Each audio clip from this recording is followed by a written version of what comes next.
at is why weren't those good scattered initiatives reproduced more widely?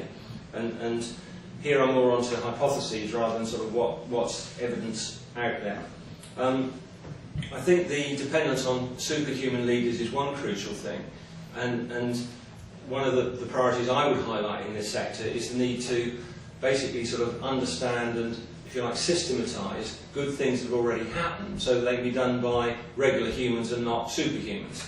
And I'm not aware that anyone's actually picked up on that, which might seem fairly obvious to us, but you know, the big NGOs who've been exploring this field, as far as I know, haven't picked that up at the moment.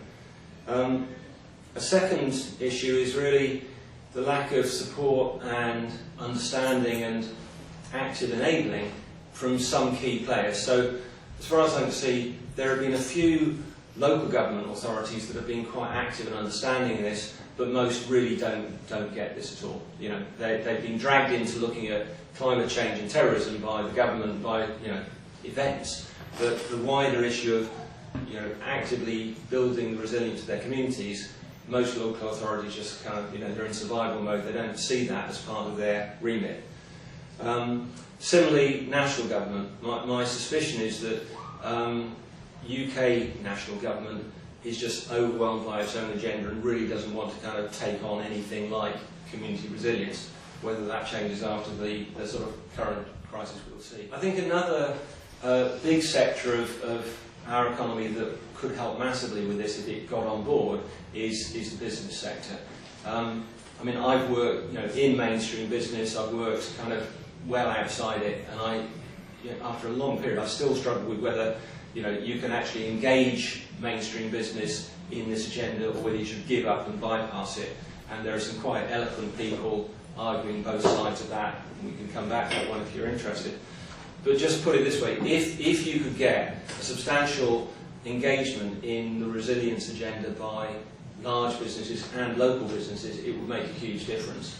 And I know that the Transition Network have had at least some successes at the local business level in doing just that. And the third area where I think there's a need for more understanding and active support and skills is really from the voluntary and NGO sector in general. So there are a few good NGOs who have got this and are doing some good work, but I don't think it's a widespread sort of awareness in that big sector. The next sort of big constraint I would highlight is really the one about reproducible funding.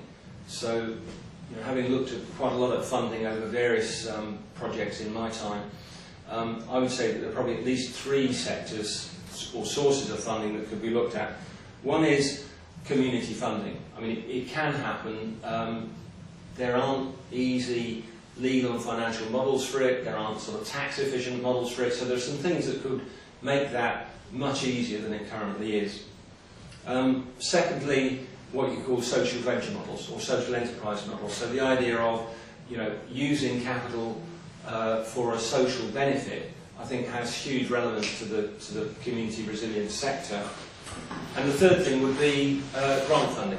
So quite often with a sort of pioneer sector as this really is, quite small enabling grants can have quite a good multiplier in really sort of getting a sector to get airborne.